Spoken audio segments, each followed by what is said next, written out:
C'est difficile à dire ce que j'aimerais bien vous dire.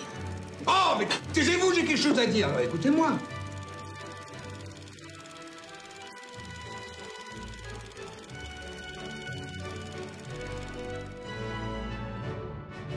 Faut prendre le temps de prendre son temps.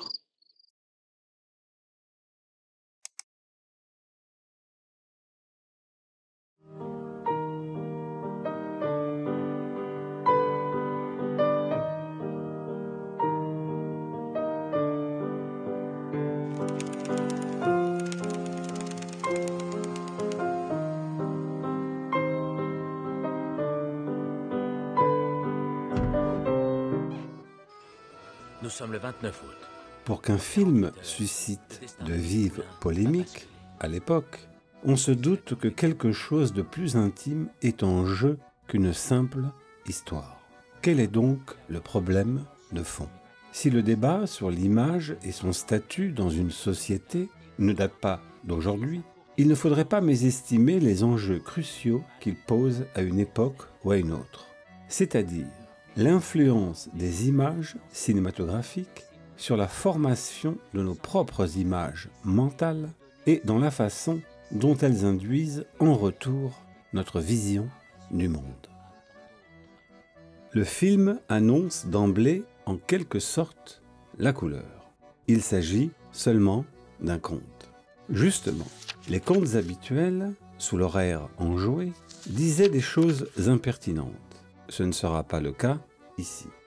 Si des spectateurs se disent éblouis à la sortie du fabuleux destin d'Amélie Poulain, on serait tenté de dire qu'ils sont plutôt hypnotisés, illusionnés, mécanisme connu reposant sur la représentation idyllique du réel, que le film leur fait miroiter. Représentation qui a toujours quelque chose à voir avec la notion de paradis. Rappelons-nous le tout début de la Bible, quand Adam et Ève n'ont conscience de rien dans le jardin d'Éden. C'est au moment où ils mangent le fruit de l'arbre de la connaissance du bien et du mal qu'ils prennent conscience de l'altérité, de la différenciation sexuelle, de leur nudité, du temps, de la mort, de tout ce qui sanctionne l'être sexué, en un mot, leur humaine imperfection, qui fait qu'un être humain est réellement un être humain. C'est à ce moment précis où leurs yeux se dessillent, qu'ils ont en même temps connaissance de ce qu'ils regardent. Ils sont désillusionnés. C'est être déchus du paradis et l'accepter, séparé du monde, et non se conformer en une image du monde ou de soi idyllique. On ne peut mieux qualifier le film de kitsch si on reprend les propos de Genet lui-même disant qu'il a voulu nettoyer la merde. Et si on lui oppose que, précisément, le kitsch, c'est la négation de la merde, selon l'expression du romancier Milan Kundera dans l'insoutenable légèreté de l'être, qui ajoute, logiquement, que la nostalgie du paradis, c'est le désir de l'homme de ne pas être homme. Ce gommage de la merde est constitutif de la séduction qu'opère le film, qui, grâce à cette idéalisation émotionnelle et esthétique de la représentation du monde, déleste illusoirement l'être humain de toute angoisse, de toute responsabilité et de toute individualité, d'où l'éblouissement. Le film ne veut surtout pas dévoiler cet aspect-là des choses, façon commode d'élaguer le problème afin de perpétuer l'illusion mentale.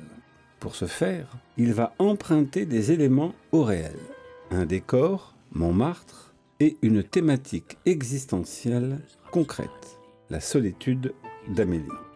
Les mettre en scène de telle sorte qu'ils en ressortent expurgés de tout aspect dérangeant, et ainsi embellis de les faire briller sur le seul registre de l'insignifiance séductrice.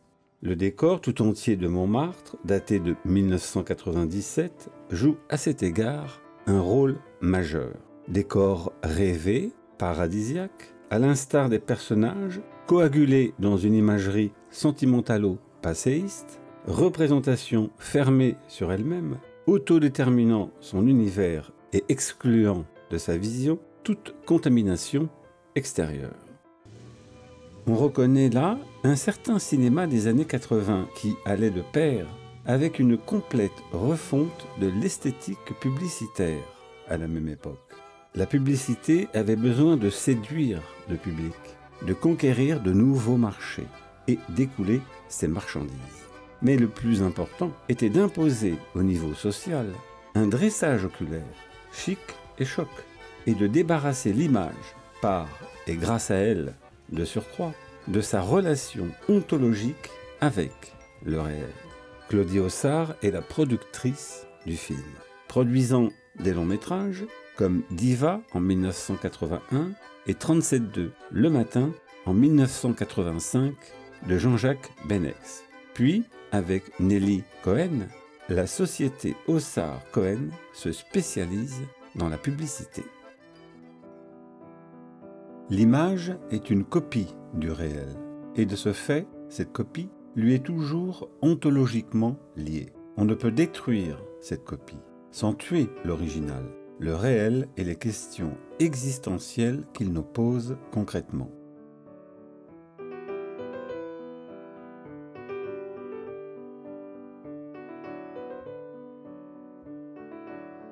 Or, ce faux joue soit avec une mimésis plus ou moins réaliste, Rossellini, soit irréaliste, Fellini, Wells, par exemple. Mais cet irréalisme est encore lié au réel, et Wells et Fellini, illustres magiciens, ont toujours joué de cette dialectique, mettant au cœur de leur cinéma cette relation entre le vrai et le faux, le réel et son double. Or, ce cinéma-là, au contraire, emblématise l'image comme artifice pur, pur signe vide de substance, pur objet de contentement, ne renvoyant à rien de réel. Le factice intégral comme amnésie du réel, pas même le faux comme double de la réalité, le faux pour le faux, le toc et le factice. Mis au premier degré, permettant de ne pas être pris au sérieux tout en proposant une vision du monde naïve et kitsch. Il joue ainsi d'un irréalisme tape à l'œil qui évacue toute question critique. Détaillons. Dans cet univers sous cloche, le film met en place les personnages qui gravitent autour d'Amélie. Et une voix off va d'ailleurs nous aider à les identifier. Tout d'abord, les parents d'Amélie. Raphaël Poulain. Le père d'Amélie, ancien médecin militaire, travaille aux établissements thermaux d'Enghien-les-Bains. Raphaël Poulain n'aime pas pisser à côté de quelqu'un. Il n'aime pas surprendre sur ses sandales un regard de dédain.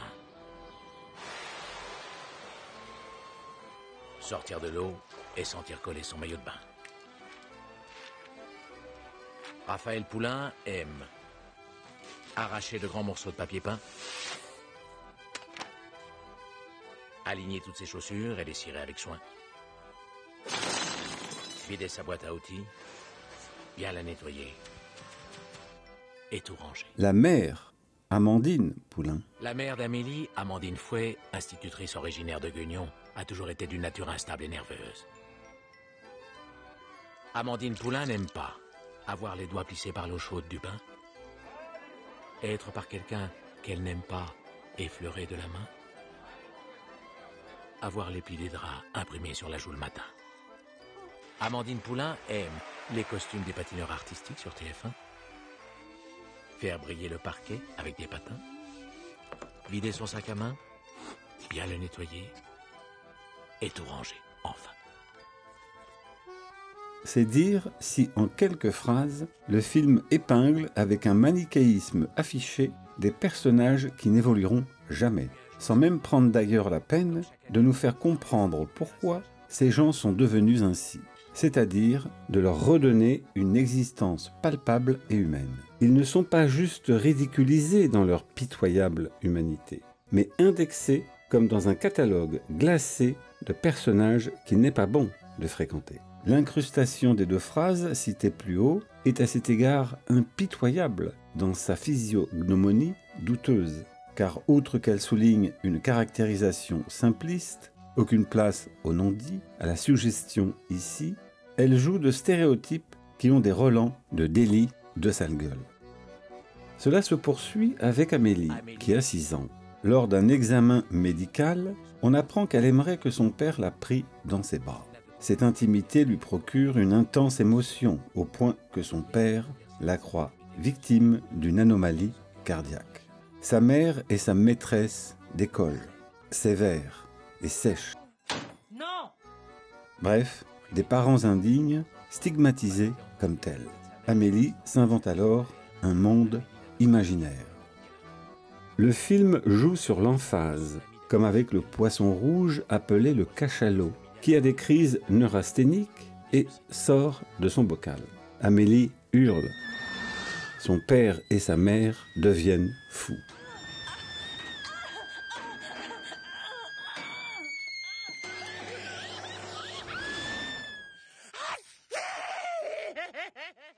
Et on décide de redonner la liberté au poisson qui est jeté dans la Seine. Scène sentimentaliste entre Amélie et le poisson, avec un mouvement de caméra sophistiqué. Quand la mère d'Amélie lui offre un appareil photo, la petite fille photographie un nuage ayant la forme d'un lapin, puis d'un ours, ce qu'on appelle pareidolie. Or, la grossièreté est de dessiner nettement ces animaux, au lieu de les évoquer, ce qu'on appelle l'imagination que le film n'a pas. Il en est de même avec le conducteur de la voiture, qui fait croire à Amélie que son appareil photo déclenche des accidents. Quand elle se rend compte de la supercherie, Amélie se venge, en s'étant perchée sans doute par télépathie, au sommet d'un toit et des branches, le câble de la télévision, au moment précis où l'équipe de football s'apprête à marquer un but, rendant fou le conducteur. Amélie est omnisciente. Le film se débarrasse de la mère écrasée par une touriste qui se suicide en se jetant du haut d'une église. Suicide traité comme un gag. Reste l'histoire entre le père et le nain de jardin. Trame d'une grande platitude, n'apportant strictement rien au récit, sinon d'ajouter une touche grotesque d'imaginaire. Tout comme la scène ridicule des photomatons qui s'animent devant Nino. Étant donné que Raphaël Poulain n'a jamais pu voyager avec sa femme à cause d'un prétendu problème cardiaque d'Amélie, cette dernière demandera à son amie Philomène, hôtesse de l'air, de prendre des polaroïds du nain de jardin dans différentes villes du monde et de les envoyer à son père. Et le père, imbécile parmi les imbéciles, se demandera: Je ne comprends pas. y avait-il même quelque chose à comprendre? La fonction d'ailleurs de Philomène relève de l'ordre de la potiche. Elle est hôtesse de l'air, non pas parce que son personnage est autonome, vivant, mais parce qu'il sert uniquement à faire voyager le nain de jardin. Bien sûr, à la fin, que croyez-vous qu'il arrive? Le père d'Amélie se rendra dans un aéroport pour partir en voyage. Le film poursuit sa description des personnages qui gravitent dans l'univers professionnel d'Amélie. Suzanne, la patronne du café, Georgette, la malade imaginaire qui est au tabac, Gina, la collègue d'Amélie, Hippolito, l'écrivain raté, Joseph, un homme jaloux qui aime crever les pustules des emballages en plastique, ce qu'on ne reverra jamais. Là encore, les personnages n'évolueront pas. Et on aura juste une pauvre relation amoureuse entre Georgette et Joseph. Il était pourtant intéressant que ces deux personnages tombent amoureux l'un de l'autre par l'entremise d'Amélie qui, précédemment, leur a fait croire à tous deux que l'un se meurt de désir pour l'autre. Hélas, au lieu d'offrir des variations ironiques sur l'illusion d'amour, Genet ne trouve rien de mieux que de faire copuler férocement Georgette et Joseph dans la cabine téléphonique au point de faire trembler les verres du bar et tous les autres éléments. Pour camoufler leur orgasme criard, Amélie enclenchera une manette de la machine à café. Voilà, c'est tout. Amélie Poulain poursuit son fichage des personnages, ceux qui habitent dans l'immeuble d'Amélie. L'homme de verre, Raymond, qui peint et repeint, depuis 20 ans, le déjeuner des canotiers de Renoir. La fille au verre d'eau va être bien évidemment liée avec l'histoire d'Amélie, et qu'Amélie observe sans scrupule avec une paire de jumelles. Et la concierge Madeleine, avec une stigmatisation onomastique. Elle pleure comme une Madeleine et s'appelle Wallace comme Les Fontaines.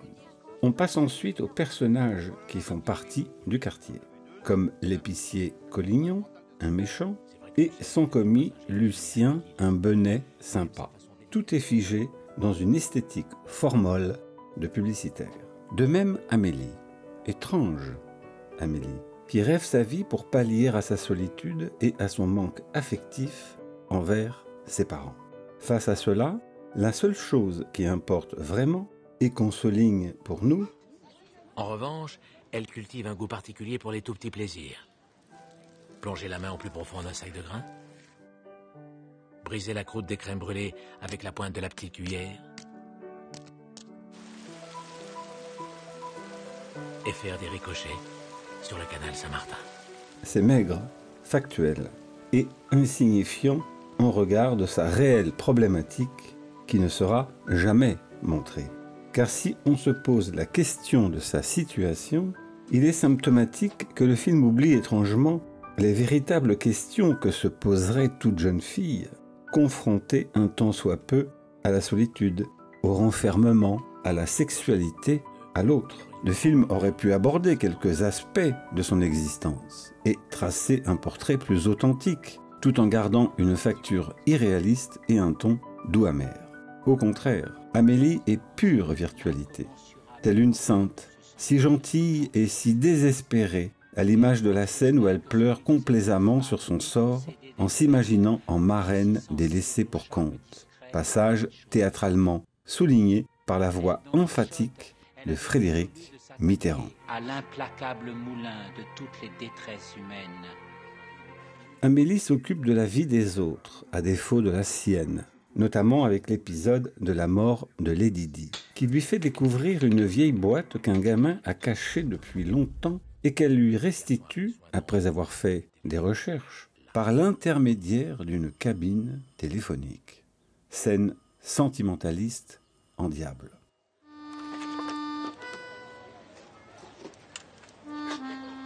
De même ensuite, avec celle où Amélie fait découvrir à un aveugle les personnages et les boutiques de la rue, aveugle qu'elle abandonne à la sauvette et qui est irradié d'une lumière jaune censée nous faire comprendre qu'il est heureux. En réalité, les aveugles détestent qu'on les trimballe ainsi comme un sac à patates, perdant tous leurs repères. C'est juste pour qu'Amélie puisse s'auto-congratuler de son humanisme de synthèse. Point d'ancrage de tout le film sur la victimologie professionnelle en cours déjà dans la société d'alors et qui permet de partager le monde entre gentils et méchants. Au lieu de nous faire découvrir des êtres humains, le film est une entreprise publicitaire de la réalité, ce que cette dernière est devenue. Il y a les êtres fondamentalement bons et les êtres fondamentalement méchants, nous indiquant du doigt ceux qui doivent être sauvés par Amélie et ceux qui doivent subir sa vengeance. On l'a déjà vu avec l'homme regardant le match de football. Prenons 2 exemples. D'un côté, la concierge vit dans la pure illusion, adulant béatement un mari qui est en fait un fieffé salopard. Le film commet une troublante lourdeur qui mérite un petit détour. Madeleine est une femme anéantie par la disparition et la mort de son mari. Celui-ci a volé une grosse somme d'argent dans la caisse d'une compagnie d'assurance, car il entretenait une luxueuse et gourmande maîtresse, ce qui l'a amené à partir en exil dans un pays étranger, délaissant la pauvre Madeleine. Un jour, celle-ci a appris que son mari avait trouvé la mort dans un accident de voiture en Amérique du Sud. Amélie, pour réparer cette injustice, qui n'en est pas une, n'hésite pas à s'introduire dans l'appartement de la concierge. Violation de domicile. À voler ses lettres, à fabriquer un faux, vu comme étant un acte gracieux, épisode lié à un fait divers paru dans la presse, où la Poste a récupéré des lettres égarées, pour faire croire à la concierge que son mari l'aimait toujours et qu'il allait revenir vers elle. Enrobé d'une musique mièvre empruntée à Erik Satie, Philip Glass ou Wim Mertens, on assiste à une scène grotesque, où Madeleine, après réception de cette fausse lettre, s'approche du portrait de son mari, l'embrasse et le bichonne avec amour.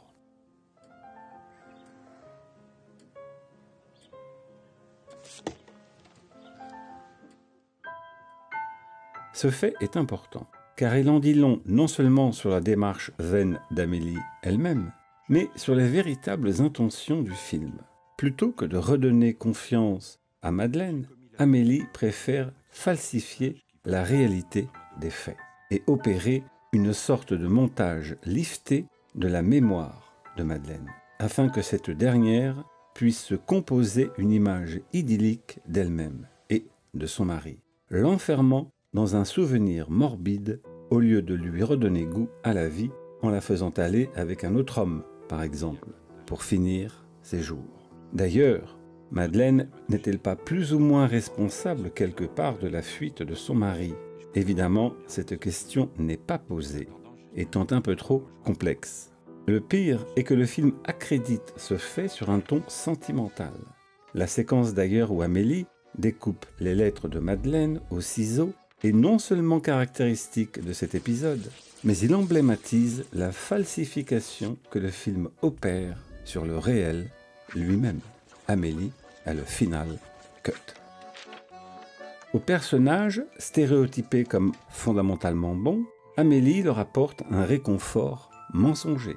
Et aux autres, stéréotypés comme fondamentalement mauvais, elle leur apporte la stricte loi de la vengeance. Ce qui ne résout évidemment rien, mais a permis de le faire croire.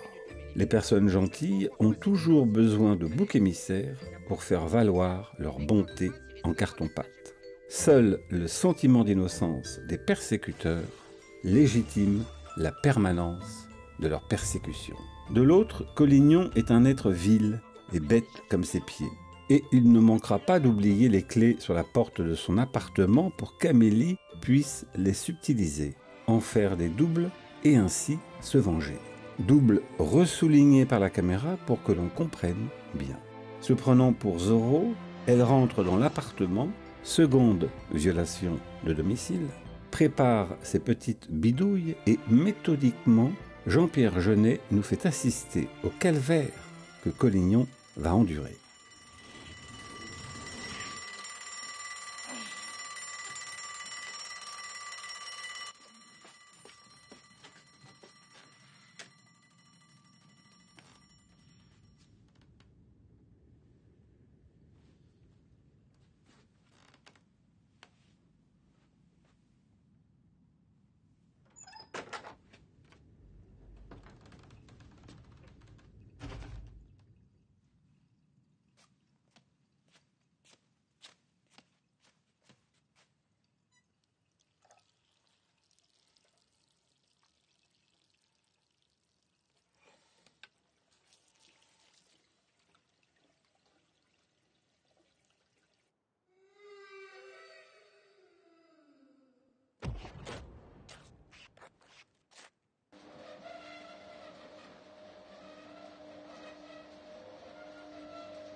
Et comme une fois ne suffit pas, on assiste à l'opération une seconde fois, où il manque de s'électrocuter. Il grimace, il éructe, il sue, tel un porc. En un mot, il expie.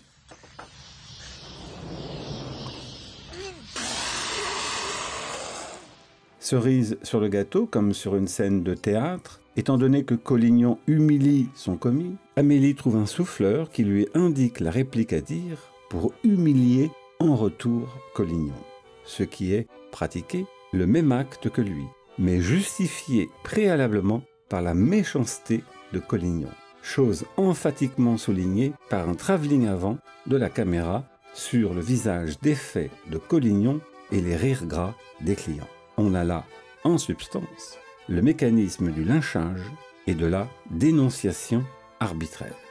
Le scénario accuse aussi des facilités narratives, dignes de débutants. Dans la scène de la gare, Nino a, comme par le plus grand des hasards, sa mobilette garée juste à côté de la voiture de l'homme qu'il poursuit. Et c'est juste après qu'il perdra sa sacoche, qu'Amélie, juste derrière lui, récupérera. Fausse piste, puisque l'homme qui réapparaît à plusieurs reprises dans le catalogue n'est qu'un technicien.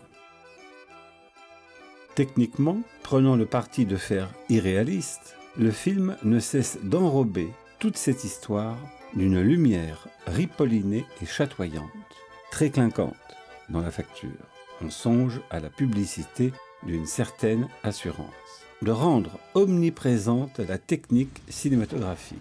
Collignon recrachant une gorgée de liquide, éclaboussant la caméra, et de marteler chacun de ces effets au lieu de faire exister ces personnages. On a droit à tout. Aux abus d'effets spéciaux, Amélie se diluant en flotte, le cœur d'Amélie battant la chamade, l'aveugle ne manque pas d'être souligné par une irradiation jaune, et au mouvement de caméra sophistiqué, voyant et gratuit. Le looping compliqué au-dessus du canal Saint-Martin lorsqu'Amélie s'amuse à faire des ricochets. Et même asséné brutalement, Amélie découvrant l'affichette que Nino a collée sur le photomaton pour retrouver son album. Voire insistant, cadrant en gros plan le visage des personnages comme pour pointer qu'il y a quelque chose à voir. Même une bonne idée est vite dilapidée, comme la scène où Amélie se demande combien de couples dans Paris ont un orgasme au même instant. Fellini, dans La Cité des femmes, s'amusait à ridiculiser l'orgasme féminin, en superposant, d'une manière non romantique, des dizaines et des dizaines, créant une véritable cacophonie jubilatoire. Là, il n'y a rien d'autre que l'effet créé, et on vous donnera la réponse. 15.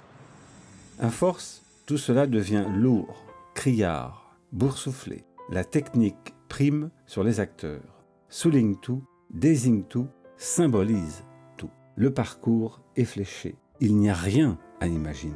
Le factice règne en maître. Un tel film, symptomatique d'une époque, martyrise en quelque sorte l'image elle-même, par une débauche d'effets et un déluge de sens pour lui extirper son secret et son mystère.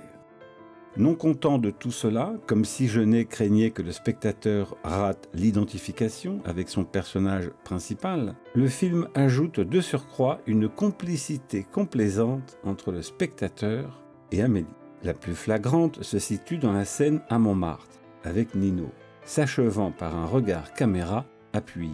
Pas de doute, je vais la voir, semble suggérer le minois Mimi d'Amélie, car je suis tellement gentille, n'est-ce pas, gentil spectateur?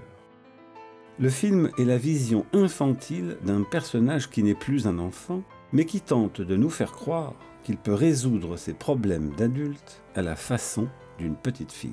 Sa supposée gentillesse est plus proche d'une vision égocentrique, simpliste du monde qu'autre chose, où moralisme rime puérilement avec sentimentalisme. Auréolé de son statut médiatique de victime, le film accrédite un monde en pilotage automatique, où les méchants doivent être humiliés et bannis, et les gentils récompensés dans leur désir au pays de cocagne. C'est à ce moment que va s'embrayer l'histoire d'amour entre Amélie et Nino, dont on ne doute pas une seule seconde qu'elle finira bien. À la limite qu'elle finisse bien, là n'est pas la question. C'est surtout qu'elle est inexistante, auréolée d'un romantisme de pacotille, où on laisse planer que nos deux petites âmes meurtries se cherchaient depuis longtemps, sans s'être jamais trouvées, et qui vont se reconnaître instantanément, sans s'être jamais parlé. Bien sûr, Cela ne se passe jamais comme cela. Nino est un personnage sans aucune épaisseur. A-t-il un corps, une âme, un cerveau, voire même un pénis? Comment croire qu'un tel personnage, n'ayant vu furtivement Amélie qu'une fois ou deux, va succomber corps et âme comme on claque des doigts? On a plus l'impression d'un petit caniche qu'Amélie s'amuse à faire tourner en bourrique ou à faire exécuter des cabrioles qui, bien sûr, font mouche à chaque fois. Jeu de piste ou jeu de cirque. Elle prétexte une timidité, avance d'un pas pour reculer de deux, jusqu'à ce qu'on lui dise ce qu'elle doit faire. Et il est symptomatique que les personnages n'agissent jamais pour eux-mêmes, mais toujours en fonction de ce qu'on leur dit de faire.